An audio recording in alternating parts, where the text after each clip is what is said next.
En septiembre de 1939, cuando las divisiones Panzer del general Heinz Guderian cruzaron la frontera polaca al amanecer, la maquinaria militar alemana era la más moderna y coordinada que el mundo había visto. En menos de 2 años, Alemania habría conquistado Polonia, Dinamarca, Noruega, los Países Bajos, Bélgica, Francia, Yugoslavia y Grecia.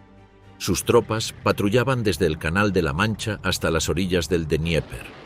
El mundo contenía la respiración. Sin embargo, en mayo de 1945, Berlín era un campo de escombros calcinados, su cancillería convertida en ruinas, y Adolf Hitler era un cadáver en el jardín trasero de ese mismo edificio.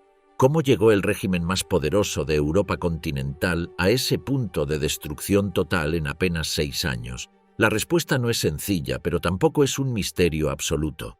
Los historiadores militares, desde el académico John Keegan hasta el analista estratégico David Pine, han señalado una serie de decisiones concretas, errores calculables, momentos en los que el tablero de ajedrez de la guerra ofrecía jugadas ganadoras que fueron ignoradas, subestimadas o directamente saboteadas por la irracionalidad de un solo hombre. No se trata de romantizar al Tercer Reich ni de imaginar mundos donde el fascismo triunfa. Se trata de comprender, con rigor histórico y frialdad analítica, los mecanismos por los cuales una potencia con capacidad real de dominar Europa continental fue conducida sistemáticamente hacia su propia destrucción. 24 de mayo de 1940, las Ardenas. Las últimas unidades del Cuerpo Expedicionario Británico, más de 400.000 soldados británicos y franceses, retroceden hacia la costa del Canal de la Mancha a través de caminos llenos de polvo, vehículos abandonados y el ruido intermitente de los Stuka en el cielo. Los Panzer del general Heinz Guderian están a menos de 25 kilómetros del puerto de Dunkerque. En términos de velocidad de avance de los vehículos blindados, esa distancia equivale a pocas horas de combate. En esas horas se escribe uno de los episodios más debatidos de toda la guerra. El 24 de mayo, Adolf Hitler emitió la Directiva 13 del Cuartel General Supremo, ordenando a las unidades Panzer de la Wehrmacht que se detuvieran y mantuvieran sus posiciones. La orden llegó directamente del Führer, sin consultar con los comandantes de blindados en el terreno. El general Ewald von Kleist, que comandaba el grupo Panzer que avanzaba hacia Dunkerque, quedó perplejo. El general Guderian, cuyas divisiones estaban a solo 15 kilómetros del puerto, se encontró leyendo una orden que contradecía todo lo que la doctrina del Blitzkrieg prescribía: la explotación implacable del éxito. Las razones que Hitler dio para detener el avance fueron múltiples y han sido debatidas por historiadores durante 8 décadas. El propio comandante del grupo de ejércitos A, el feldmariscal Gerd von Rundstedt, había recomendado una pausa para consolidar las posiciones y reparar los tanques dañados antes de avanzar hacia el sur contra las restantes fuerzas francesas. Hermann Göring, jefe de la Luftwaffe y el segundo hombre en el régimen, prometió que sus bombarderos podían destruir las fuerzas atrapadas en Dunkerque desde el aire sin necesidad de comprometer los blindados.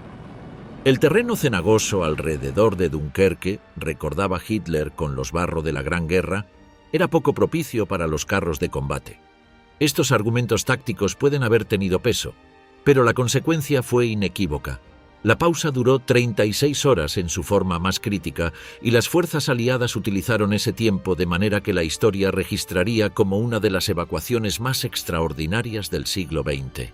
La Operación Dinamo, dirigida por el contraalmirante Bertram Ramsay desde los túneles bajo el castillo de Dover, movilizó entre el 26 de mayo y el 4 de junio de 1940 a 861 embarcaciones. Destructores de la Royal Navy, pesqueros, botes salvavidas, yates privados, cualquier cosa que pudiera flotar y cruzar el canal.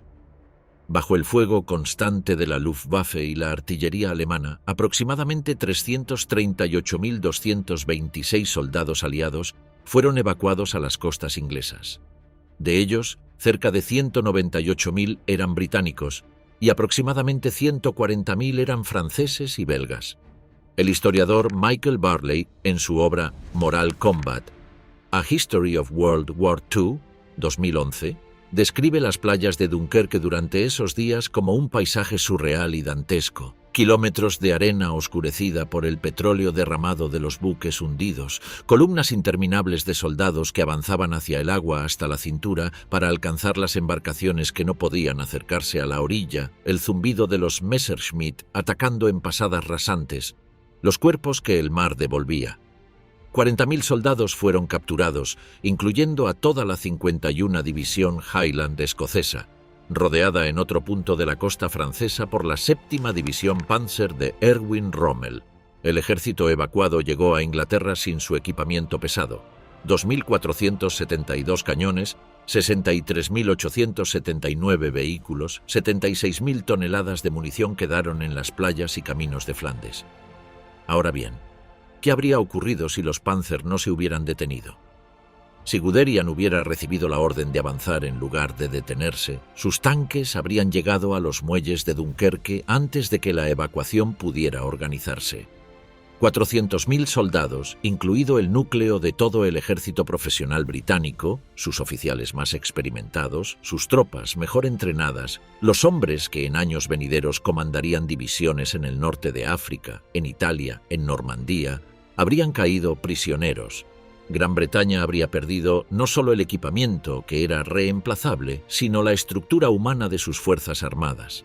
El propio Winston Churchill, según el relato del periodista William Shirer en The Rise and Fall of the Third Reich, 1960, reconoció ante su gabinete de guerra la magnitud de la catástrofe que podría haber sido. El 28 de mayo, con la evacuación aún en curso y su resultado incierto, Churchill convocó a los ministros del Gabinete Exterior y les dijo, en esencia, que si el cuerpo expedicionario británico era destruido o capturado, Inglaterra no tendría más opción que negociar. No con Hitler en las condiciones de este, añadió, pero negociar al fin. La evacuación de Dunkerque preservó la columna vertebral militar de Gran Bretaña, y Gran Bretaña, mientras estuviera en pie, constituía un obstáculo estratégico fundamental para cualquier consolidación de la victoria alemana en el continente. Era la base desde la que en el futuro operarían los bombarderos aliados sobre las fábricas alemanas. Era el punto de partida desde el que, en junio de 1944, 3 millones de soldados cruzarían el Canal de la Mancha. Era el lugar donde el Lend-Lease estadounidense descargaba materiales de guerra. Dunkerque no fue la victoria que los británicos celebraron como tal en sus periódicos del 4 de junio. Fue la supervivencia del instrumento con el que 4 años más tarde destruirían el Reich. El feldmariscal Gerd von Rundstedt, años después de la guerra, en declaraciones recogidas por el historiador Basil Liddell Hart en The Other Side of the Hill, 1948, llamó a la decisión de detener los Panzer uno de los grandes puntos de inflexión de la guerra. Era una evaluación personal que llegaba desde la experiencia directa. Rundstedt había sido el comandante del grupo de ejércitos A, la fuerza que encerró a los aliados en Dunkerque. Desde su perspectiva, la decisión no era suya, había salido de Berlín, y desde Berlín había sellado la imposibilidad de acabar rápidamente con Gran Bretaña. Hay una ironía adicional en todo esto. En su testamento político dictado el 26 de febrero de 1945, cuando Berlín ardía y el ejército soviético se acercaba, Hitler afirmó que había mostrado un espíritu deportivo al no aniquilar al cuerpo expedicionario británico en Dunkerque, con la esperanza de que Churchill apreciara ese gesto y negociara. Ningún documento contemporáneo a los hechos confirma esta versión. Lo que sí confirman los documentos es que la Directiva 13 de mayo de 1940 ordenaba explícitamente la aniquilación de las fuerzas aliadas en el bolsillo de Flandes, y que fue el caos en la cadena de mando alemana, sumado a la promesa de Göring, lo que detuvo los tanques, no un cálculo político deliberado de Hitler. La historia que el dictador contó sobre sí mismo en sus últimas horas tenía poco que ver con los hechos. Julio de 1940, el sur de Inglaterra. Los pilotos del Grupo Aéreo 11 de la Royal Air Force, bajo el mando del vicealmirante del aire Keith Park, esperan en las salas de descanso de los aeródromos de Biggin Hill, Kenley, Hornchurch y Tangmere. La temperatura en esas salas de espera es alta, los trajes de vuelo huelen a caucho y gasolina, y el ruido del teléfono que convoca a los aviones puede sonar en cualquier momento. Afuera, a 25 kilómetros de distancia, el Canal de la Mancha brilla bajo el sol de agosto. Al otro lado, en los campos de aviación de Francia y los Países Bajos recientemente conquistados, más de 2.600 aviones de la Luftwaffe esperan la orden de ataque. La batalla de Inglaterra es quizás el episodio más analizado de toda la Segunda Guerra Mundial. Ha generado películas, series, memorias, estudios académicos. Pero dentro de toda esa masa de análisis hay un detalle que se repite como un coro en casi todas las versiones serias. En el verano de 1940, la Luftwaffe estuvo a punto de destruir a la RAF, y luego, por una decisión que tomó Hitler personalmente el 7 de septiembre de 1940, la RAF fue salvada. Para entender lo que estuvo en juego, hay que comprender primero la naturaleza del duelo aéreo que se libraba sobre los cielos del sur de Inglaterra desde el 10 de julio de 1940. El plan alemán, codificado bajo la denominación Adlertag o Día del Águila, consistía en destruir la capacidad de combate de la RAF como condición previa para la Operación León Marino, el desembarco anfibio en las costas del sur de Inglaterra. El objetivo no era destruir aviones en el aire, sino destruir la infraestructura que hacía posible que esos aviones operaran, los aeródromos, los depósitos de combustible, los talleres de reparación y, sobre todo, la red de radar que permitía a los controladores de tierra dirigir a los cazas de la RAF hacia las formaciones de bombarderos alemanes antes de que llegaran a sus objetivos. El sistema de defensa aérea británico, conocido como el sistema Dowding en honor al Air Chief Marshal Hugh Dowding que lo diseñó, era en agosto de 1940 el más sofisticado del mundo. Sus estaciones de radar de cadena costera, instaladas entre 1937 y 1940 a lo largo de la costa sur y este de Inglaterra, podían detectar formaciones de aviones alemanes en el momento en que despegaban de los aeródromos franceses. La información fluía a través de líneas telefónicas hacia las salas de operaciones subterráneas, donde los controladores coordinaban la respuesta de los cazas. Era un sistema que multiplicaba la efectividad de cada Spitfire y Hurricane, permitiendo que cazas con combustible limitado interceptaran a los alemanes en el punto y momento óptimos en lugar de desperdiciar horas patrullando sin contacto con el enemigo. Y en agosto de 1940, ese sistema estaba siendo sistemáticamente destruido. Desde el 12 de agosto, la Luftwaffe había modificado su táctica y concentrado sus ataques en los aeródromos de la RAF y en las estaciones de radar. Los resultados eran devastadores. El aeródromo de Biggin Hill, uno de los más importantes del sistema defensivo, fue atacado y dañado gravemente 6 veces entre el 18 y el 31 de agosto. Sus pistas quedaron inutilizables en varios momentos, sus hangares destruidos, sus torres de control demolidas. Los historiadores de la RAF han calculado que en la última semana de agosto, la cadencia de pérdidas de pilotos y aviones era tal que si se mantenía durante otras 2 o 3 semanas, el grupo aéreo 11 de Park quedaría sin capacidad operativa real. El historiador Richard Overy, en su obra The Battle of Britain, 2000, señala que a finales de agosto de 1940, la RAF había perdido 231 cazas en combate y tenía otros 161 en reparación. La capacidad de producción de nuevos cazas era de aproximadamente 500 aviones por mes, superior a la alemana, pero el cuello de botella eran los pilotos, no los aviones.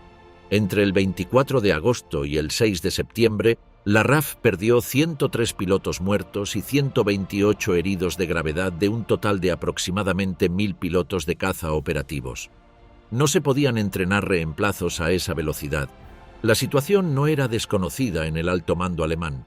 Los informes de inteligencia de la Luftwaffe, aunque imprecisos en varios aspectos, indicaban que la RAF estaba en dificultades. Y entonces ocurrió lo que los historiadores militares han calificado unánimemente como uno de los errores estratégicos más graves de toda la guerra. El 24 de agosto de 1940, un grupo de bombarderos Heinkel G-111 perdió su orientación y soltó su carga sobre el centro de Londres, en lugar de sobre los objetivos industriales en los suburbios que tenía asignados. La respuesta de Churchill fue inmediata. Ordenó una incursión de represalia sobre Berlín con 81 bombarderos Vickers-Wellington esa misma noche. Los daños fueron mínimos. El sistema defensivo alemán era eficaz sobre el propio territorio del Reich, pero el impacto psicológico fue enorme. Berlín había sido bombardeada. Los nazis habían prometido que eso era imposible. Hermann Göring, que había jurado ante el pueblo alemán que ninguna bomba caería sobre la capital, quedó humillado. Hitler, que estaba convencido de que Gran Bretaña negociaría en el corto plazo, se enfureció. El 7 de septiembre emitió la orden que los pilotos de la RAF recordarían durante el resto de sus vidas como el momento en que la derrota se convirtió en rescate. El objetivo de la Luftwaffe se trasladaría de los aeródromos y la infraestructura de la RAF al bombardeo de Londres y otras ciudades. A partir de esa noche, lo que los londinenses llamarían The Blitz comenzó su curso de 9 meses. Desde el 7 de septiembre de 1940 hasta el 11 de mayo de 1941, la Luftwaffe bombardeó Londres durante 57 noches consecutivas y otras ciudades industriales en intervalos. El puerto de Liverpool fue atacado 8 noches seguidas en mayo de 1941. Coventry fue devastada el 14 de noviembre de 1940, cuando una formación de 515 bombarderos destruyó su catedral medieval, su planta automotriz, y dejó más de 500 muertos.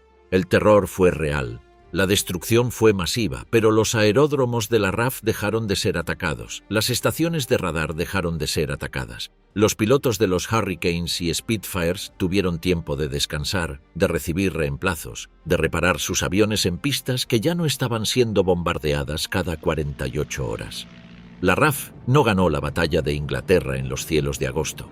La ganó porque Hitler, en un acceso de rabia personal, entregó a sus adversarios las semanas que necesitaban para recuperarse. El 15 de septiembre de 1940, en lo que los británicos conmemoran como el Día de la Batalla de Inglaterra, las formaciones alemanas perdieron 60 aviones frente a 26 británicos. Era una proporción que la Luftwaffe no podía sostener. El 17 de septiembre, Hitler pospuso indefinidamente la Operación León Marino, el proyecto de invasión anfibia de Gran Bretaña. El 12 de octubre la canceló formalmente hasta la primavera de 1941. Nunca fue retomada. La decisión de cambiar los objetivos del 7 de septiembre no fue solo un error táctico. Fue la consecuencia de un defecto estructural en la toma de decisiones alemana que se repetiría en todos los teatros de operaciones.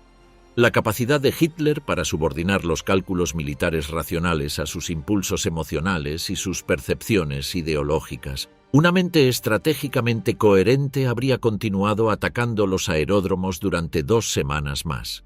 La RAF, privada de sus bases operativas, habría perdido su capacidad de respuesta organizada. Sin dominio del aire sobre el canal, la flota alemana de invasión, constituida por barcazas fluviales requisadas en los puertos del Rin y el Mosela, podría haber intentado el cruce. Todo el andamiaje posterior de la guerra cambia con esa posibilidad. El Air Chief Marshal Hugh Dowding, que dirigió la defensa aérea británica durante la batalla, escribió en sus memorias que en la última semana de agosto de 1940 su sistema de defensa estaba al borde del colapso. Que la Luftwaffe hubiera dejado de atacar sus bases fue, en sus palabras, la intervención de la Providencia que salvó a Gran Bretaña. La Providencia tenía nombre ese septiembre, se llamaba Adolf Hitler. Hay una línea azul en los mapas de la Segunda Guerra Mundial que casi nadie discute y casi todos pasan por alto. Esa línea es el Canal de Suez. En el otoño de 1940, mientras la Luftwaffe comenzaba su campaña de bombardeos sobre Londres y el Estado Mayor alemán calculaba las posibilidades de invadir Gran Bretaña, existía un planteamiento estratégico alternativo que varios de los asesores más experimentados del alto mando alemán, incluyendo al general Franz Halder, jefe del Estado Mayor del Ejército, habían identificado como potencialmente decisivo. La idea, que nunca fue implementada con la escala necesaria, era concentrar los recursos que Alemania e Italia tenían disponibles en el sur y llevar a cabo una ofensiva mediterránea que cortara las líneas de abastecimiento del Imperio Británico en el punto más vulnerable. el estrecho canal que une el Mediterráneo con el Mar Rojo.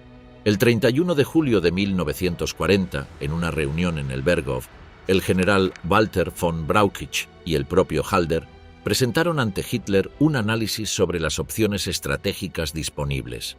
Entre ellas figuraba explícitamente una propuesta de enviar fuerzas Panzer y aviación a Libia para apoyar al ejército italiano, que en ese momento controlaba la Cirenaica, la región este de Libia, y lanzar una ofensiva coordinada hacia Egipto. El objetivo final sería el Canal de Suez y, más allá, el Oriente Medio con sus campos petrolíferos de Irak e Irán. Hitler no rechazó la propuesta de manera explícita, pero tampoco la adoptó con el convencimiento necesario. Decidió enviar un destacamento de bloqueo, una fuerza expedicionaria limitada de apoyo a los italianos. Ese destacamento se convirtió en el Afrika Korps. Para comprender lo que estaba en juego, hay que entender la geografía del poder imperial británico en 1940. El Reino Unido mantenía en el Medio Oriente fuerzas considerables. El octavo ejército en Egipto, guarniciones en Palestina y Transjordania, el control de los campos petrolíferos de Irak. El petróleo que llegaba desde Irán e Irak, refinado en Abadán y Haifa, era el combustible que mantenía operativa la flota del Mediterráneo, la RAF en el norte de África y gran parte de la industria de guerra británica. El Canal de Suez no era solo una vía de comunicación geográfica, era la arteria que conectaba el Imperio Británico con sus recursos asiáticos y africanos. Si esa arteria se cortaba, la situación estratégica de Gran Bretaña se degradaría de manera fundamental. La pregunta que los historiadores se han formulado durante décadas es: ¿podría Rommel haber llegado al Canal de Suez si hubiera tenido los recursos necesarios? El general Erwin Rommel llegó a Trípoli el 12 de febrero de 1941 al mando de una fuerza expedicionaria que inicialmente constaba de la 5ª División Panzer Ligera y la 15ª División Panzer. Era el tipo de comandante cuya energía y audacia compensaban frecuentemente su falta de respeto por las líneas logísticas. Rommel había ascendido al Führer en el otoño de 1940 precisamente por esa cualidad. Tenía la capacidad de ver las posibilidades donde sus superiores veían obstáculos y de explotar las debilidades del adversario antes de que éste tuviera tiempo de reorganizarse. Entre marzo de 1941 y julio de 1942, Rommel condujo al Afrika Korps, rebautizado Grupo de Ejércitos África y luego Grupo de Ejércitos Panzer África, a través de un ciclo de avances y retrocesos que cubría 2.000 kilómetros de desierto entre Trípoli y el Alamein, a 100 kilómetros al oeste de Alejandría. En junio de 1942 capturó la fortaleza de Tobruk, que había resistido un asedio de 241 días en 1941, en apenas un día de combate, capturando a 33.000 soldados aliados y apropiándose de provisiones y combustibles suficientes para continuar su ofensiva. El 1 de julio de 1942, sus avanzadas llegaron a la posición de El Alamein, donde fueron detenidas por las fuerzas del general Claude Auchinleck. En ese momento, el Estado Mayor británico en El Cairo experimentó lo que los historiadores llaman eufemísticamente el pánico de julio. Los oficiales de la embajada británica quemaron sus archivos en los jardines de la misión diplomática. Civiles europeos abandonaron El Cairo en trenes abarrotados. La flota mediterránea bajo el mando del almirante Andrew Cunningham comenzó a preparar planes de contingencia para abandonar Alejandría. La India Office en Londres comenzó a calcular la posibilidad de tener que defender el Canal de Suez desde el este si caía por el oeste.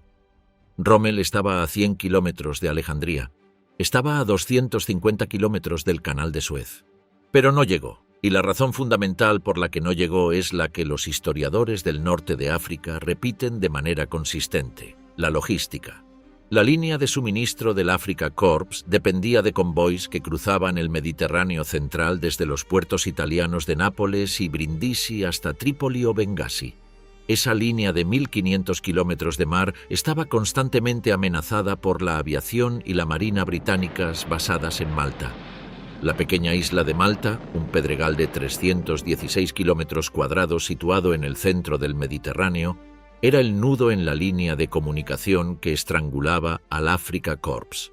La Luftwaffe Entre enero y abril de 1942, sometió a Malta al bombardeo más intenso de la guerra. Se estima que durante ese periodo cayeron más de 6.700 toneladas de bombas sobre la isla, más que sobre Londres durante todo el Blitz. Pero Malta no cayó, y mientras Malta siguió operativa como base aérea y naval, los convoys italianos fueron atacados con una eficacia que llegó a costar a las potencias del eje más del 30% de su tonelaje enviado al norte de África en ciertos meses de 1941 a 1942. ¿Por qué no se tomó Malta? El general Albert Kesselring, comandante del segundo cuerpo aéreo alemán con base en Sicilia, había diseñado en la primavera de 1942 la Operación Hércules, un asalto anfibio combinado ítalo-alemán sobre Malta que haría uso de unidades paracaidistas, divisiones de infantería de marina y cobertura aérea masiva. Los planes eran detallados y, según varios análisis posteriores, tenían posibilidades reales de éxito. La isla tenía guarnición suficiente para resistir, pero los estudios de la Operación Hércules proyectaban que la superioridad de fuego alemana habría podido superar esas defensas en un periodo de 1 a 2 semanas. Hitler vetó la operación. Su desconfianza en las capacidades militares italianas, que habrían tenido que proporcionar la mayor parte de las fuerzas navales, y su aprensión ante las operaciones anfibias después del costoso asalto aerotransportado a Creta en mayo de 1941, donde la 7ª División Aerotransportada alemana había sufrido pérdidas de más del 40% de su efectivo, llevaron al Führer a preferir una estrategia de bombardeo que era militarmente insuficiente para rendir la isla.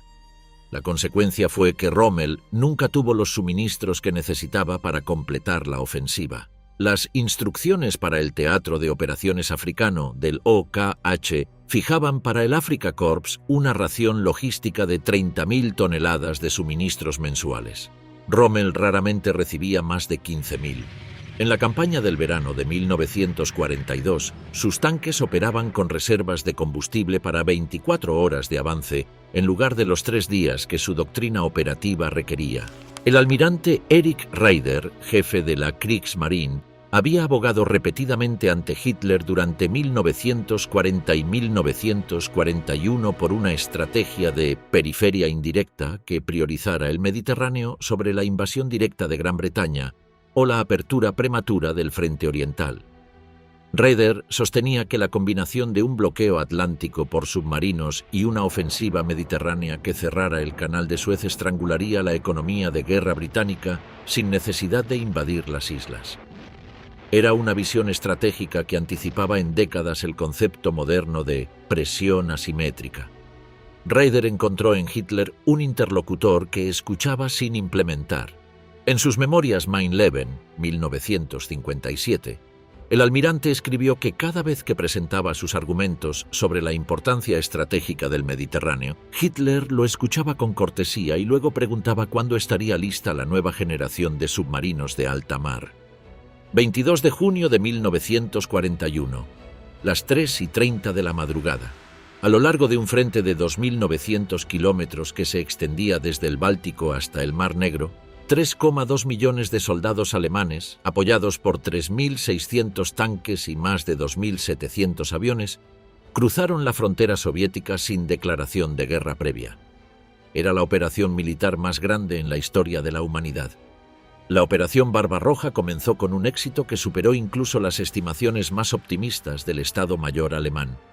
En los primeros 5 días de campaña, el grupo de ejércitos centro, bajo el mando del feldmariscal Fedor von Bock, avanzó 280 kilómetros al este, encerró en la bolsa de Białystok-Minsk a 40 divisiones soviéticas, 323.000 soldados, 3.000 tanques y 1.800 cañones. La aviación soviética, sorprendida en tierra en sus aeródromos, fue destruida en las primeras 48 horas en proporciones que el propio jefe del Estado Mayor de la Luftwaffe, el general Hans Jeschonek, se negó inicialmente a creer. Los informes de pilotos alemanes contabilizaban más de 1.800 aviones soviéticos destruidos el primer día.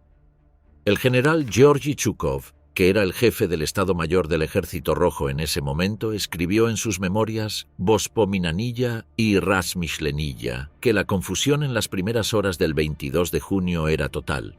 Unidades enteras recibían órdenes contradictorias. Las líneas telefónicas entre los comandos estaban rotas. Los comandantes de frente no podían localizar a sus subordinados. El problema para Alemania no fue el inicio de Barbarroja. El problema fue una decisión tomada exactamente 2 meses después. A mediados de julio de 1941, el grupo de ejércitos centro estaba detenido al este de Smolensk después de completar otro gigantesco Kessel, bolsa de encercamiento, que había capturado más de 310.000 prisioneros soviéticos en las batallas de Smolensk y el de Dnieper.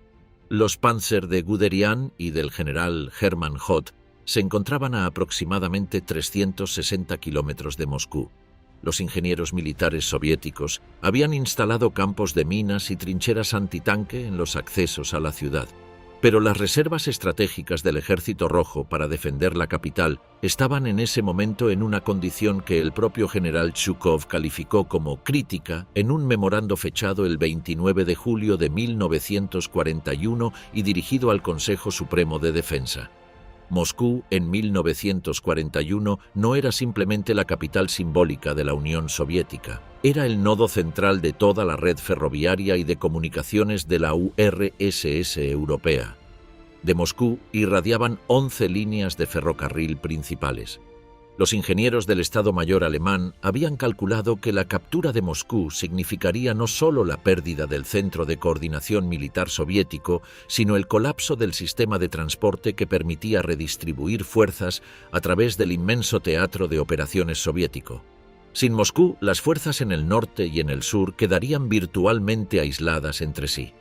Los análisis del Grupo de Trabajo de Operaciones del OKH, reproducidos parcialmente en el estudio académico Reinterpreting Operation Barbarossa, publicado en Parameters, la revista del Army War College de los Estados Unidos, concluyen que la evidencia es abrumadora de que los planificadores del ejército alemán habían extraído las conclusiones correctas al seleccionar Moscú como el objetivo principal de la campaña. Entonces, Hitler intervino. El 30 de julio de 1941, el Führer emitió la Directiva 33, ordenando al grupo de ejércitos centro pasar a la defensiva e instruyendo a Guderian y a Hoth a ceder sus grupos Panzer para apoyar a los flancos norte y sur. Los objetivos pasaban a ser Leningrado en el norte y Ucrania en el sur, con la cuenca del Donetsk y la industria del carbón y el acero como prioridades económicas explícitas. Moscú quedaba relegada a un objetivo secundario que se abordaría más adelante. La reacción del alto mando fue de consternación. El general Franz Halder, jefe del Estado Mayor del Ejército, escribió en su diario el 11 de agosto de 1941 una de las entradas más cargadas de frustración que aparecen en los diarios militares de la guerra. La superioridad del mando operativo de nuestro ejército se ha reducido a la nada. El 22 de agosto, Halder intentó influir en Hitler, organizando una reunión entre el Führer y Guderian, con la esperanza de que el general más carismático del ejército pudiera persuadirlo. Guderian viajó al cuartel general de Hitler en Wolfschanze, el Guarida del Lobo, un complejo de búnkeres en los bosques de Prusia Oriental, y presentó su caso con la claridad directa que lo caracterizaba. Moscú era el objetivo correcto, el único que podía provocar la derrota decisiva del Ejército Rojo antes del invierno. Hitler lo escuchó en silencio.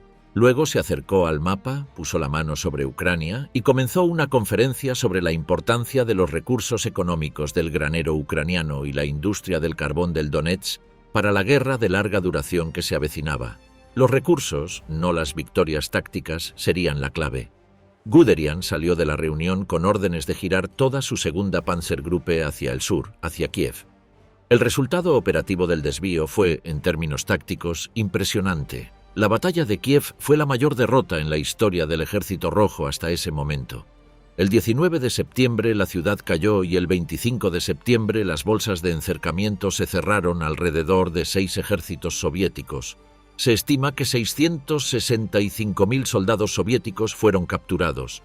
La primera Panzergruppe del general Ewald von Kleist, avanzando desde el sur, y la segunda Panzergruppe de Guderian, avanzando desde el norte, se unieron el 16 de septiembre en el pueblo de Lokvitsa, a 120 kilómetros al este de Kiev, sellando la mayor bolsa de encercamiento de la Segunda Guerra Mundial. Pero el precio fue el tiempo. El desvío de los dos grupos Panzer del Grupo de Ejércitos Centro duró 6 semanas y media. Cuando la Operación Tifón, el asalto final sobre Moscú, comenzó el 2 de octubre de 1941, había 40 días menos de buen tiempo para operar antes de que el otoño ruso convirtiera los caminos sin asfaltar en ríos de barro que inmovilizaban los carros de combate y los camiones de suministro. En los documentos del OKH, este periodo se conoce como la Rasputitsa, la estación sin caminos, y su llegada en octubre de 1941 fue, según el análisis del general Günther Blumentritt, reproducido en la obra de Lidl-Hart, tan devastadora para el avance como cualquier división soviética. La Operación Tifón comenzó con victorias devastadoras. En los Kessel de Vyazma y Briansk, entre el 2 y el 14 de octubre de 1941, fueron capturados otros 673.000 prisioneros soviéticos. Pero el barro del otoño detuvo el avance. Cuando la helada del invierno endureció el suelo y los Panzer pudieron avanzar de nuevo a principios de noviembre, las temperaturas habían caído a -15 y -20 grados centígrados. Los lubricantes de los vehículos blindados, diseñados para operar en el clima europeo occidental, se solidificaban. El combustible de los aviones necesitaba ser calentado antes de ponerse en los tanques. Los soldados alemanes, en uniformes de verano, los planes de campaña habían previsto la victoria antes del invierno, sufrían bajas por congelación que comenzaban a rivalizar con las causadas por el combate. El 2 de diciembre de 1941, unidades de reconocimiento de la División de Infantería número 258 del ejército alemán alcanzaron Khimki, un suburbio al noroeste de Moscú, a 5 kilómetros del límite municipal de la ciudad. Era el punto más cercano que las fuerzas alemanas alcanzarían jamás a la capital soviética. A través de sus prismáticos, algunos oficiales informaron haber podido ver el brillo de las cúpulas del Kremlin. La temperatura era de -38 grados centígrados. El 5 de diciembre de 1941, el general Georgy Zhukov, que había reemplazado al general Dmitry Pavlov al frente de la defensa de Moscú, lanzó una contraofensiva con 100 divisiones de reserva.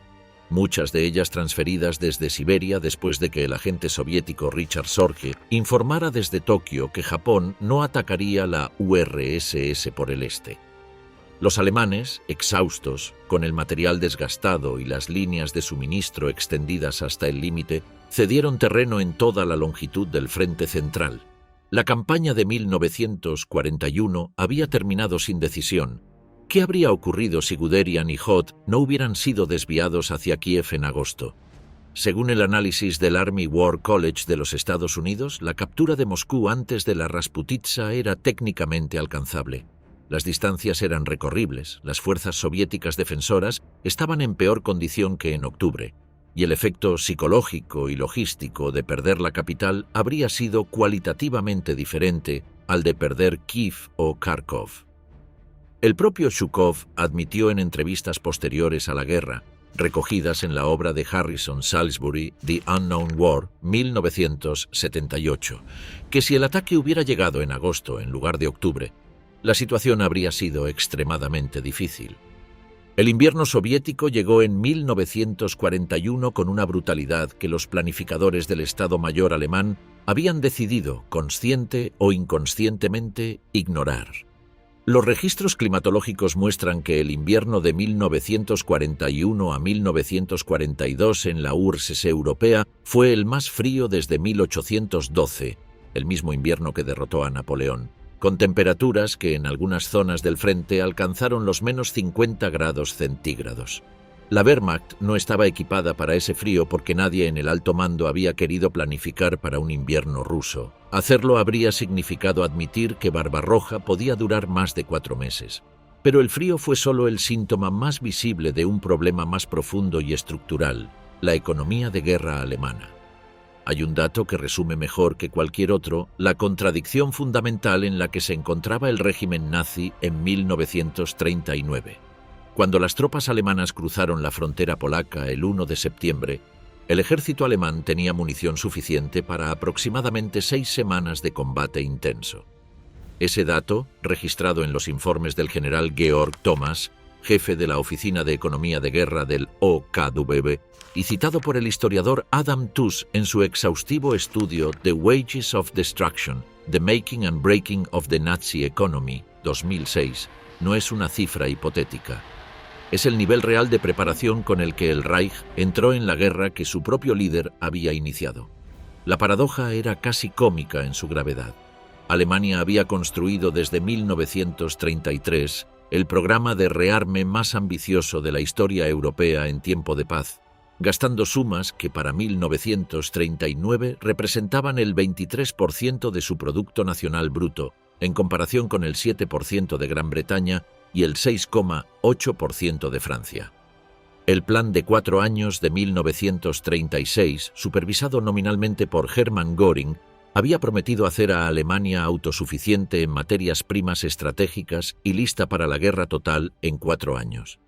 Al llegar 1939, Alemania dependía del exterior para 1/3 de sus necesidades de materias primas.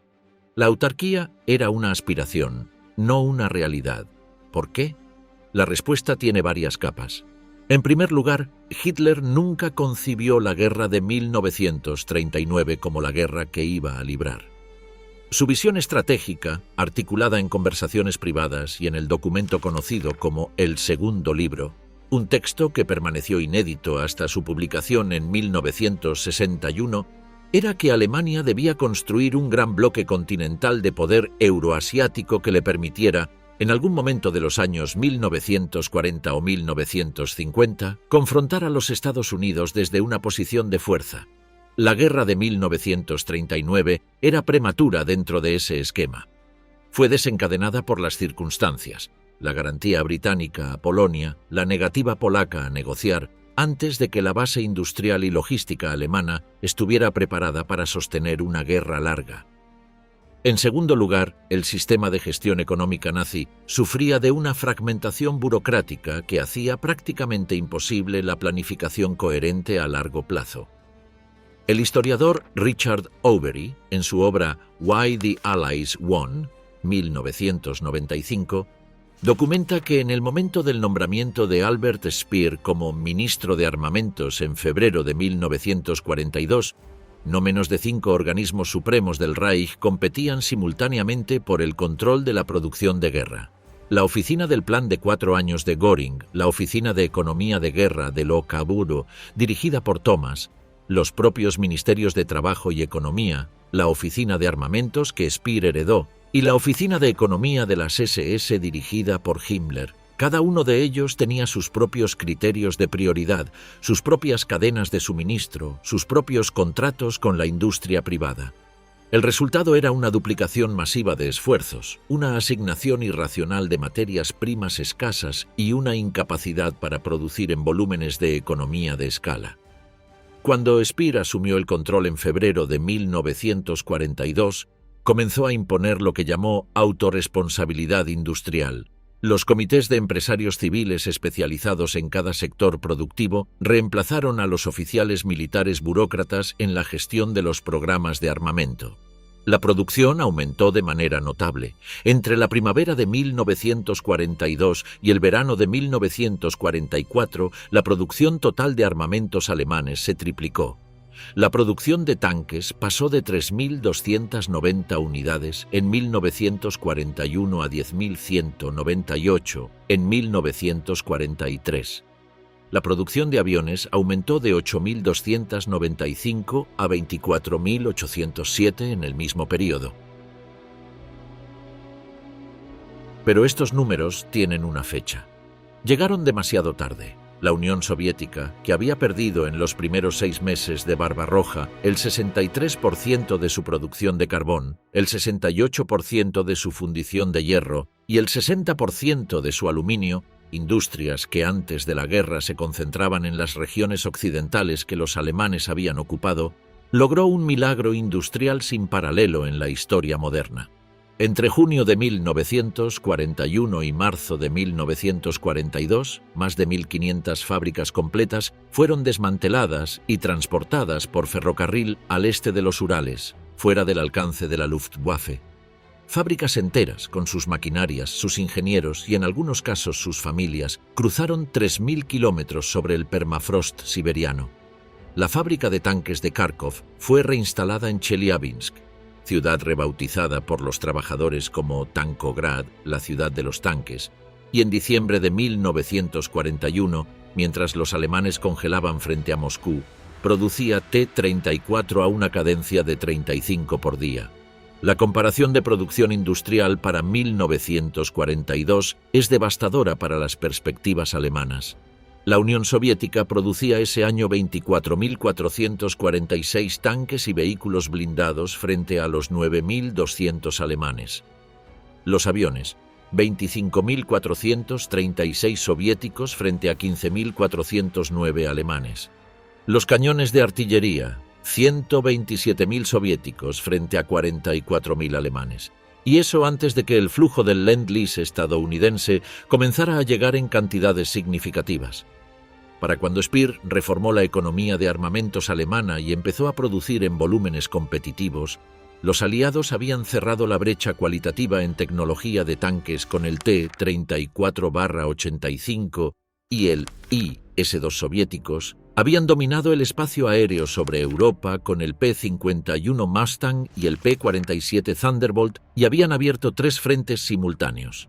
El frente oriental con la URSS, el frente italiano con el desembarco de julio de 1943 y desde junio de 1944, el frente occidental en Normandía. La ventana de oportunidad industrial había pasado. El error no fue únicamente la tardanza en movilizar la economía para la guerra total. Fue una decisión que Hitler tomó conscientemente y que revela la lógica perversa del régimen.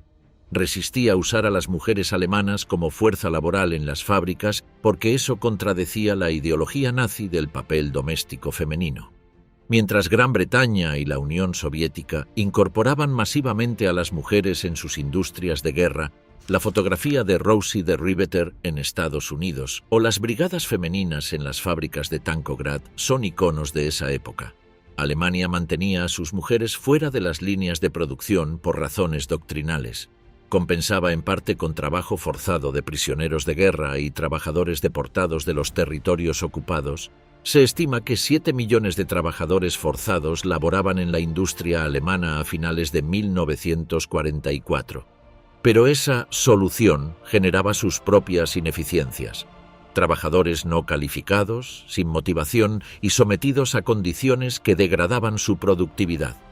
El análisis del Strategic Bombing Survey de octubre de 1945, el estudio más exhaustivo realizado por los aliados sobre la economía de guerra alemana, concluye: no hay duda de que Alemania comenzó la conversión de su economía a un pie de guerra demasiado tarde. Si los líderes de Alemania hubieran decidido hacer un esfuerzo de guerra total en 1939 en lugar de 1942, habrían tenido tiempo de armar en profundidad, es decir, sentar las bases de una economía de guerra expandiendo sus industrias básicas, comenzando su programa de armamentos tan tarde como 1942, solo podían armar en anchura. El 7 de diciembre de 1941, a las 7:55 de la mañana, hora de Hawái, 353 aviones de combate de la Marina Imperial japonesa iniciaron el ataque sobre la base naval estadounidense de Pearl Harbor. En 2 oleadas, que duraron menos de 2 horas, fueron hundidos o dañados 8 acorazados de la Flota del Pacífico de los Estados Unidos y murieron 2.403 soldados y civiles americanos. Al día siguiente, el Congreso de los Estados Unidos declaró la guerra a Japón con una sola voto en contra. En Berlín, donde eran las 18:00 del 7 de diciembre cuando llegaron las primeras noticias de Pearl Harbor, el ambiente en el cuartel general de Hitler era de euforia. El Führer llevaba semanas enfrentando malas noticias del frente oriental, el fracaso de la Operación Tifón, el contraataque soviético del 5 de diciembre, y la noticia del ataque japonés llegó como un alivio. Hitler telefoneó a Göring, que recibió la llamada en su tren especial Asia cerca de Nuremberg y le comunicó la noticia con un optimismo que sorprendió al mariscal. «Este viraje», dijo Hitler según el relato de Göring, Nos libera de tener que ser los primeros en atacar a los americanos. El 11 de diciembre de 1941, Hitler convocó al Reichstag en el Teatro Lírico Kroll de Berlín. Ante los diputados del Reichstag y ante los periodistas extranjeros reunidos en las tribunas, leyó una declaración formal de guerra contra los Estados Unidos de América. La lectura duró 90 minutos. Mussolini declaró la guerra el mismo día desde Roma.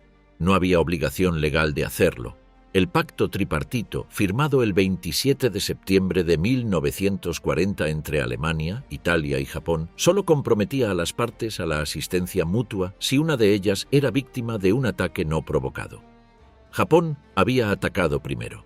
Alemania y los Estados Unidos no estaban formalmente en guerra. El historiador Gerhard Weinberg, en su obra A World at Arms, A Global History of World War II, 1994, señala que este detalle jurídico habría sido suficiente para que Roosevelt pospusiera o evitara la guerra con Alemania. Las encuestas Gallup de aquel momento mostraban que solo alrededor del 30% de los estadounidenses apoyaba la guerra con Alemania si el país no era directamente atacado por ella. Las consecuencias de la declaración alemana fueron exactamente lo opuesto de lo que Hitler parecía esperar. Roosevelt, que llevaba casi 2 años intentando comprometer a los Estados Unidos en la guerra europea sin poder superar el aislacionismo del Congreso y de una parte significativa de la opinión pública, recibió de Hitler en bandeja de plata el pretexto político que necesitaba para declarar la guerra a Alemania con el apoyo unánime del Congreso y de la opinión pública. Germany First, Alemania primero, se convirtió en la prioridad estratégica acordada entre Roosevelt y Churchill en la Conferencia Arcadia de diciembre de 1941 a enero de 1942. ¿Qué sucede si Hitler simplemente no declara la guerra a los Estados Unidos? El escenario más probable, según los estudiosos del período, incluyendo al historiador Brendan Sims en su obra Hitler, Only the World Was Enough, 2019, es que Roosevelt hubiera encontrado en el Congreso y la opinión pública una resistencia considerable a abrir un segundo frente en Europa mientras la guerra en el Pacífico reclamaba todos los recursos disponibles. El programa Lend-Lease ya existía y continuaría. Gran Bretaña y la Unión Soviética seguirían recibiendo suministros, pero la diferencia entre recibir material de guerra y tener en los propios suelos europeos al ejército de la nación industrial más poderosa del mundo es inconmensurable. La inercia de la guerra en el Pacífico era enorme. La opinión pública americana estaba indignada por Pearl Harbor, no por lo que ocurría en Europa. Los generales americanos, incluido el general George C. Marshall, habrían tenido que combinar los recursos disponibles entre 2 océanos. El desembarco en el norte de África de noviembre de 1942 y el de Normandía en junio de 1944 habrían sido, en el mejor de los casos, retrasados. En el peor, cancelados. La declaración de guerra del 11 de diciembre de 1941 convirtió en el enemigo directo de Alemania a la única potencia industrial del mundo que hasta ese momento era formalmente neutral. Con ella, Hitler entregó a Roosevelt la autoridad política para convertir la economía más productiva del planeta en una máquina de guerra. En 1944, las fábricas estadounidenses producirían 96.000 aviones, 17.000 tanques y artillería autopropulsada y 45.000 buques de distinto tipo. Ninguna de las economías de guerra del eje, sumadas, se acercaba a esas cifras.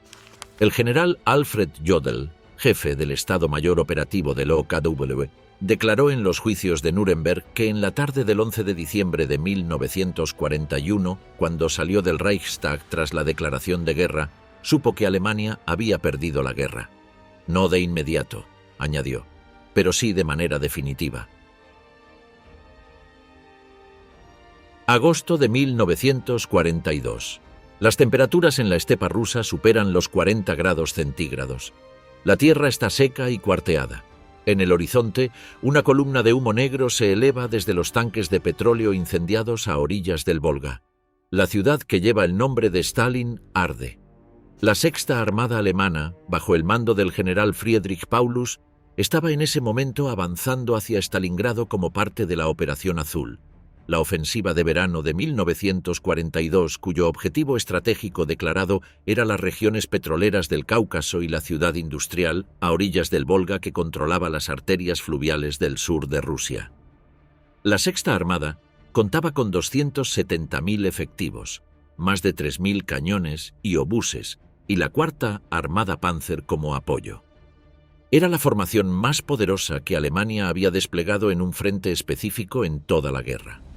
Lo que ocurrió en Stalingrado entre agosto de 1942 y febrero de 1943 ha sido narrado en decenas de obras históricas fundamentales, desde la crónica de Vasily Grossman Life and Fate, el manuscrito que el régimen soviético intentó confiscar, hasta el análisis académico de Anthony Vibor Stalingrad, The Fateful Siege, 1998. Lo que nos ocupa aquí no es la batalla en sí, sino los mecanismos de decisión que llevaron a Alemania a ella. La Operación Azul estaba diseñada con un objetivo económico claro: los campos petrolíferos de Maikop, Grozny y Bakú en el Cáucaso. Alemania consumía aproximadamente 10 millones de toneladas de petróleo al año y producía internamente menos de 3. El petróleo sintético de las plantas de hidrogenación del Ruhr y la Silesia cubría parte de la diferencia, al igual que el petróleo rumano de Ploiesti. Pero la brecha era real y creciente a medida que la guerra se intensificaba. La captura de las regiones petroleras caucásicas resolvería esa brecha de golpe. El problema fue que la dirección de la operación dividió las fuerzas alemanas en dos ejes divergentes: hacia el Cáucaso con el grupo de ejércitos A y hacia Stalingrado con el grupo de ejércitos B. Al avanzar simultáneamente en dos direcciones que se separaban entre sí, se creó un triángulo de exposición floreció de forma irresistible para los contraataques soviéticos. Los flancos del avance alemán, especialmente en el sector del Don al noroeste de Stalingrado, quedaron confiados a ejércitos aliados de menor calidad: el tercero y el cuarto ejércitos rumanos y el octavo ejército italiano. Eran fuerzas mal equipadas para la guerra de blindados y artillería soviética. La Operación Urano, planificada por Zhukov y el general Alexander Vasilevsky y lanzada el 19 de noviembre de 1942, explotó exactamente esas debilidades.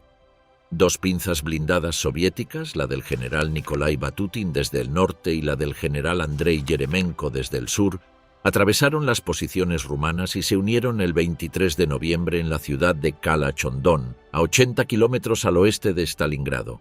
La Sexta Armada de Paulus quedó encerrada. Hitler prohibió la ruptura del cerco.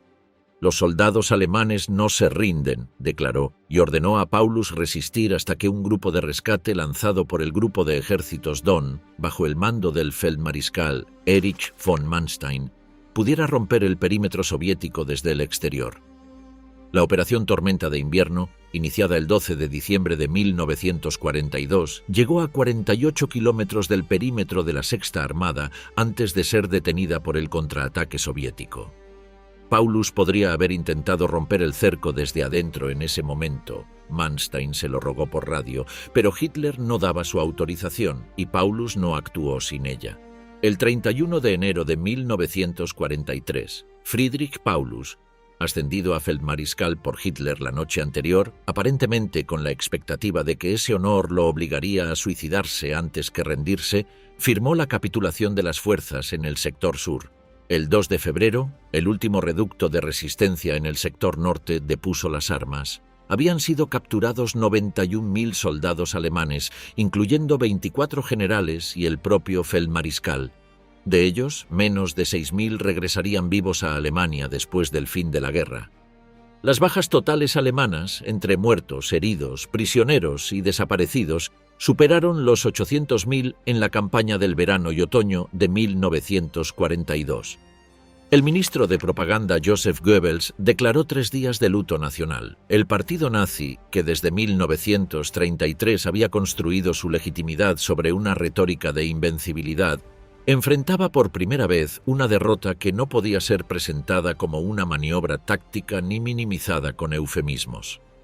Stalingrado fue el momento en que la opinión pública alemana, que la Gestapo monitoreaba meticulosamente a través de los Meldungen aus dem Reich, los informes de situación del interior del Reich, comenzó por primera vez en números significativos a contemplar la posibilidad de la derrota.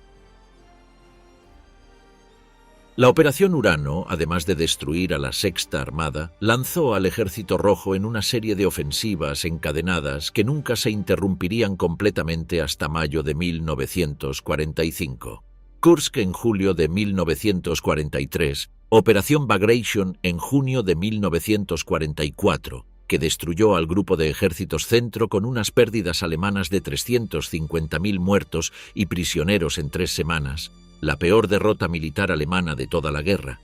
La ofensiva del Vístula-Oder en enero de 1945, que en 18 días atravesó 480 kilómetros y llevó al ejército soviético a las orillas del río Oder, a 70 kilómetros de Berlín. Cada una de estas operaciones tenía su fundamento estratégico en la derrota de Stalingrado. El Ejército Rojo había aprendido la guerra de blindados y artillería masiva. Sus generales, Zhukov, Batutin, Konev, Rokossovsky, Vasilevsky, habían desarrollado una maestría operativa comparable a la de los mejores generales alemanes de 1941. Y la industria soviética, reorganizada al este de los Urales, producía en cantidades que la industria alemana, pese a las reformas de Speer, no podía alcanzar. Hay un vuelo que pocos libros de historia mencionan y que podría haber cambiado la guerra. El 18 de julio de 1942, el piloto de pruebas Fritz Wendel despegó desde el aeródromo de Lechfeld, cerca de Augsburgo, al mando del prototipo Messerschmitt Me-262V3 y alcanzó una velocidad de 800 km por hora. Era el primer avión de combate a reacción del mundo. El Me-262 era un avión extraordinario. Sus 2 motores, Junkers Jumo 004, turbinas de combustión continua que no tenían equivalente en ningún ejército del mundo en ese momento, le otorgaban una velocidad máxima de 870 km por hora, 150 km por hora más que el P-51 Mustang, el mejor caza aliado de 1944, y una subida inicial que hacía prácticamente imposible interceptarlo desde tierra. Sus 4 cañones MK-108 de 30 milímetros podían derribar un bombardero B-17 en una sola pasada. Los ingenieros de la Messerschmitt calculaban que un grupo de 100 Me-262 operativos podría hacer prohibitivamente costosas las incursiones de los bombarderos aliados sobre Alemania. Las pruebas continuaron durante 1942 y principios de 1943. El Me-262 era un avión difícil de volar. Sus motores eran delicados y los pilotos necesitaban entrenamiento específico, pero sus capacidades de rendimiento superaban con creces los problemas técnicos. Para principios de 1943, el programa estaba suficientemente avanzado como para poder iniciar la producción en serie. En eso intervino Hitler. El 23 de mayo de 1943, en una visita de inspección a la planta de Lechfeld, donde se estaban probando los prototipos, el Führer realizó al general Erhard Milch, secretario de Estado del Ministerio del Aire, la pregunta que cambiaría el destino del programa: ¿puede este avión llevar bombas? Cuando Milch respondió que técnicamente era posible adaptarlo como bombardero de alta velocidad, aunque no había sido diseñado para ello, Hitler decidió que el Me-262 se produciría no como caza de interceptación, sino como Blitzkrieg Bomber, un bombardero de ataque rápido que se usaría en la eventual invasión aliada en el oeste. La decisión aplazó el programa de producción en serie durante más de un año. Los ingenieros de Messerschmitt tuvieron que rediseñar el avión para incorporar soportes de bombas externos que, paradójicamente, reducían su velocidad aerodinámica y comprometían sus ventajas comparativas sobre los cazas aliados. El general Adolf Galland, inspector general de las fuerzas de caza de la Luftwaffe, protestó directamente ante Hitler en múltiples ocasiones.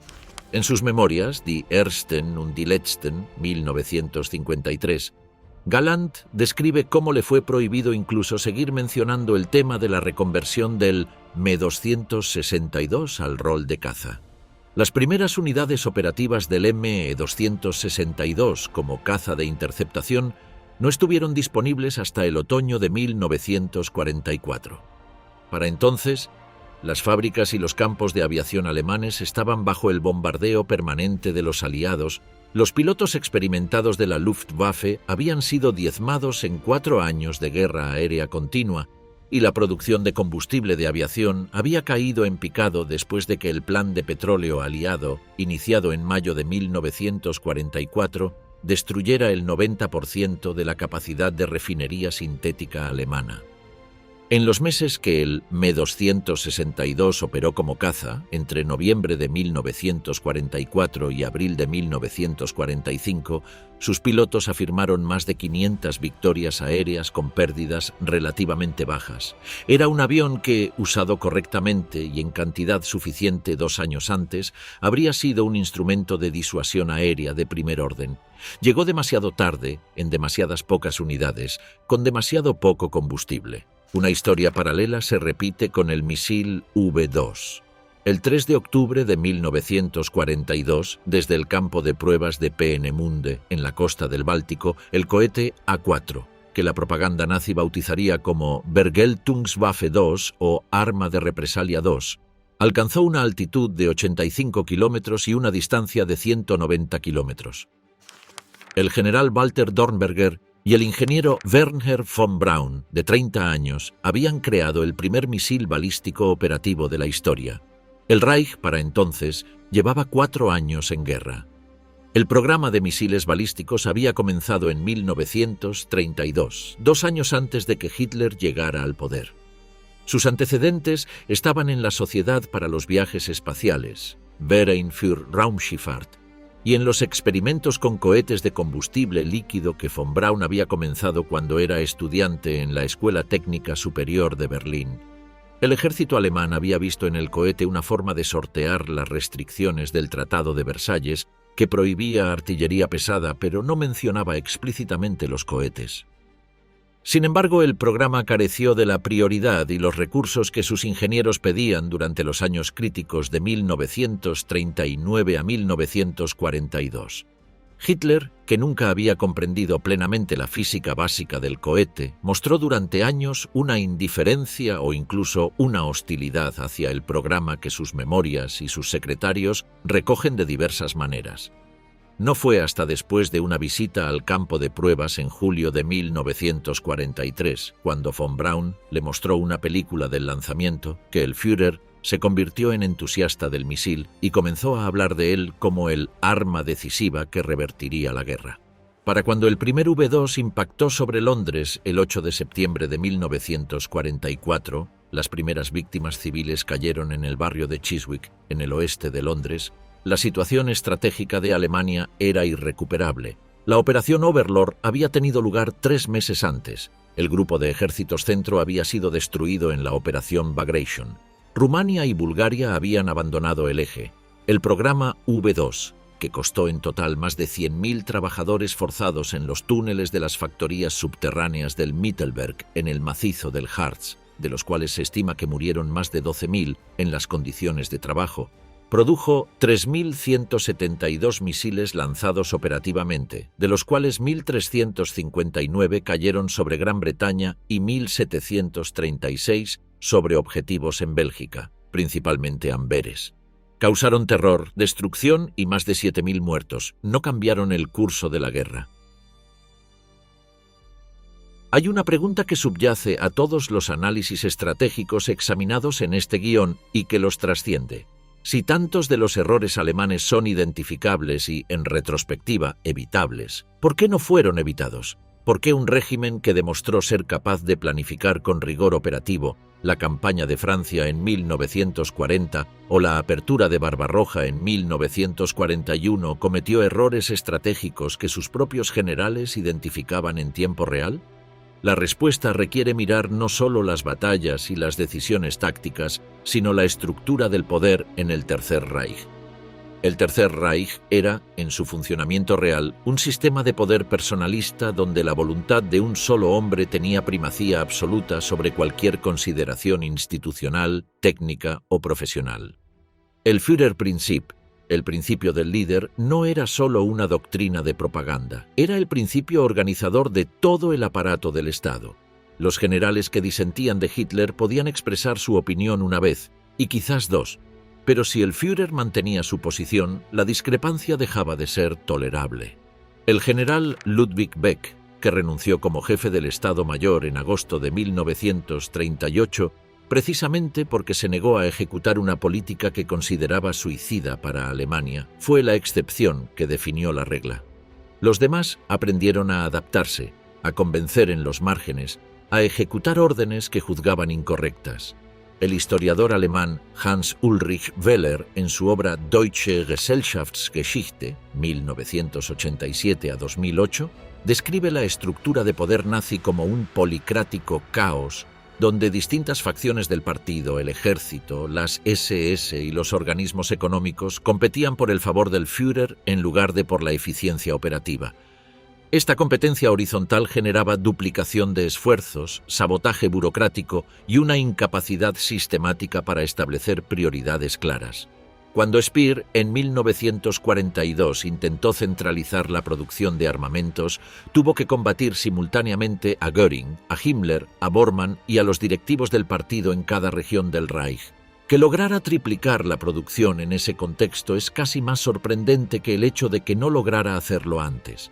Pero hay una dimensión adicional, más profunda y más perturbadora, que ningún análisis estratégico puede ignorar.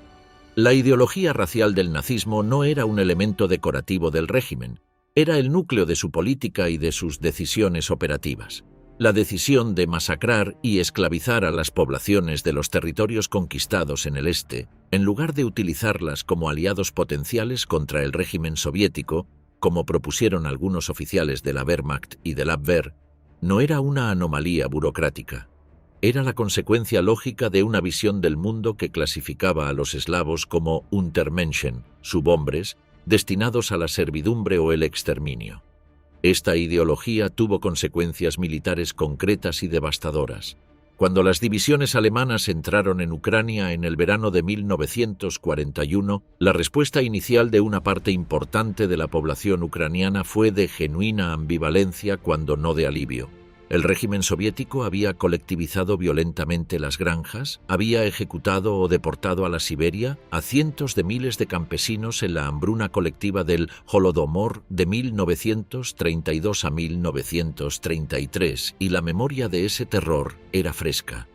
Algunos regimientos de voluntarios ucranianos llegaron a formarse para luchar junto a los alemanes, pero el comportamiento de las SS y de los Einsatzgruppen, unidades de exterminio móviles que seguían a las divisiones regulares y ejecutaban a judíos, comunistas, comisarios políticos y cualquier persona clasificada como indeseable, convirtió rápidamente la ambivalencia inicial en resistencia activa. Los campesinos ucranianos, que habrían podido proporcionar inteligencia, guías y suministros locales a un ejército ocupante que los tratara como seres humanos, se convirtieron en la base social del movimiento partisán soviético que, detrás de las líneas alemanas, sumó a partir de 1942 entre 700.000 y 1 millón de combatientes.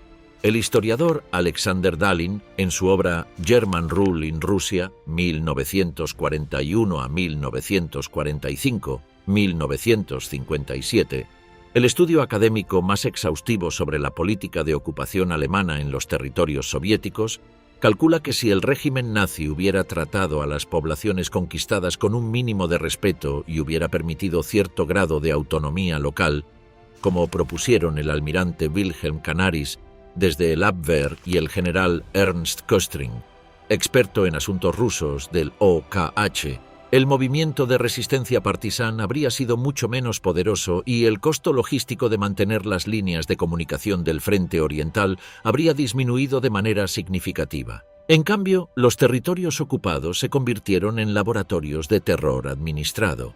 El Comisariado del Reich para Ucrania, dirigido por Erich Koch, un funcionario de partido que describía su trabajo como el de un negro inferior al servicio del Reich, refiriéndose a sí mismo con desprecio hacia las poblaciones que administraba, aplicó políticas de requisa que vaciaron los graneros ucranianos, redujo las raciones de la población civil a niveles de subsistencia y transformó la administración civil en un instrumento de extracción y terror.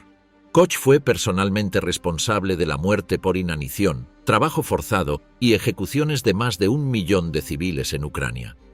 No es posible separar estos crímenes del análisis estratégico, no como reflexión moral externa al análisis, sino como parte constitutiva del mismo. Cada granero vaciado que alimentaba un ejército partisán en lugar de un soldado alemán era una consecuencia directa de las políticas de Koch y de quienes las diseñaron en Berlín.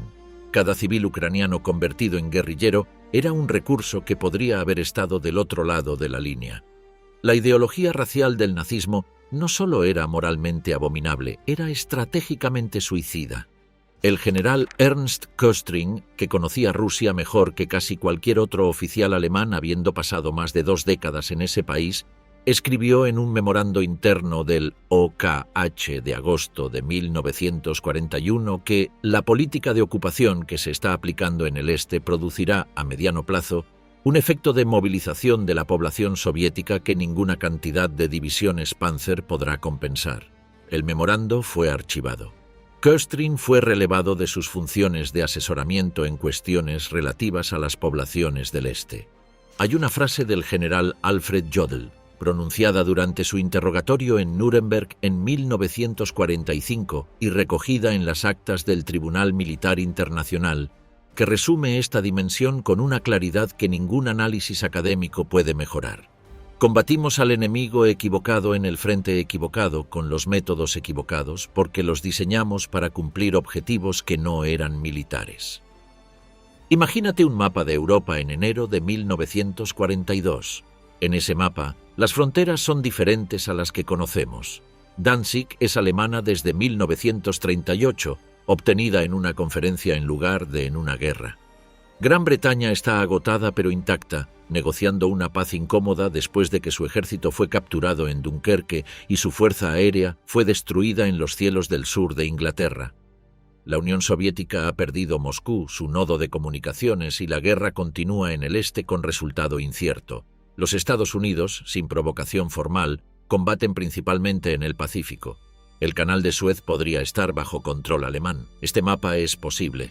Requiere que en cada punto de bifurcación examinado en este guión, la decisión tomada hubiera sido la opuesta a la que se tomó en la realidad. Requiere una Alemania diplomáticamente paciente en 1938 y 1939, militarmente implacable en Dunkerque, estratégicamente coherente en la batalla de Inglaterra, económicamente preparada para la guerra total desde el primer día, capaz de abstenerse de declarar la guerra a la nación más poderosa del mundo sin provocación directa y libre de la ideología racial que convirtió a cada territorio conquistado en un enemigo potencial. Requiere en esencia una Alemania que no fuera la Alemania nazi, y ahí está el límite fundamental de todos estos análisis contrafactuales. Los errores estratégicos de Hitler no fueron accidentes aislados de un hombre que en otras circunstancias hubiera podido ser un gran estratega.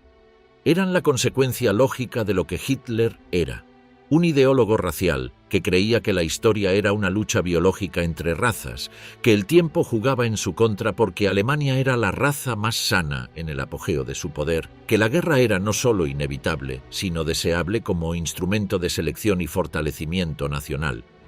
Cada error que hemos examinado era, desde la perspectiva interna de ese sistema de valores, una lógica consecuencia de esa visión del mundo. La diplomacia paciente de 1938 a 1939 era incompatible con una visión del mundo en la que solo la guerra podía forjar a la raza superior. La moderación en Dunkerque era difícil para un hombre cuya posición política dentro del régimen dependía de victorias totales y espectaculares, no de acuerdos negociados. El cambio de objetivo en la batalla de Inglaterra fue la consecuencia de una cultura política en la que el orgullo personal y la imagen pública del Führer tenían más peso que el cálculo estratégico frío. La declaración de guerra a los Estados Unidos fue la expresión de una visión global en la que la confrontación con el poder judío mundial era inevitable y cualquier retraso era cobardía. El historiador Evan Bohr-Bucky, en su contribución a la colección Why the Allies Won, Explaining Victory in World War II, 2012, concluye que analizar los errores de Hitler desde una perspectiva estratégica racional es útil para comprender la mecánica de la derrota alemana, pero puede crear la ilusión de que esos errores eran evitables dentro del sistema político que los produjo. No lo eran, o al menos no sistemáticamente. Sin embargo, conocer estos mecanismos tiene un valor que trasciende el ejercicio intelectual. Entender cómo los sistemas de poder que concentran la autoridad en una sola persona generan errores sistemáticos e incorregibles. Entender cómo las ideologías que deshumanizan al adversario crean las condiciones para su propia derrota. Entender cómo la separación entre los que deciden y los que tienen el conocimiento necesario para decidir bien es, históricamente, una receta para el desastre. Entender que las guerras no las ganan solo los ejércitos, sino también las economías, las alianzas diplomáticas, la capacidad de un régimen para no convertir a sus propios enemigos potenciales en aliados reales de sus adversarios. El Tercer Reich existió 12 años, desde enero de 1933 hasta mayo de 1945. En esos 12 años mató a aproximadamente 6 millones de judíos en el Holocausto, a más de 3 millones de prisioneros de guerra soviéticos por hambre y maltrato deliberados, a cientos de miles de personas discapacitadas, homosexuales, disidentes políticos, gitanos. Murieron en la guerra que desencadenó entre 70 y 85 millones de personas, dependiendo de cómo se contabilicen las muertes indirectas por hambre y enfermedad. La mitad de ellas fueron civiles. No hubo ninguna manera razonablemente humana en que Alemania pudiera haber ganado la Segunda Guerra Mundial, porque ninguna versión humana del nazismo era compatible con las condiciones que su propia victoria habría requerido. Lo que los análisis estratégicos que hemos examinado a lo largo de este guión revelan no es un camino hacia la victoria alemana, sino la lógica de la derrota inscrita en el propio corazón del régimen desde el primer día. Eso es lo que revela la historia cuando la miramos sin las anteojeras de la mitología del genio frustrado o del accidente evitable. No hubo un Hitler diferente esperando tomar las decisiones correctas. Hubo un sistema que producía las decisiones que era capaz de producir y que llevó a Alemania y a Europa y al mundo a la catástrofe más grande de la historia moderna.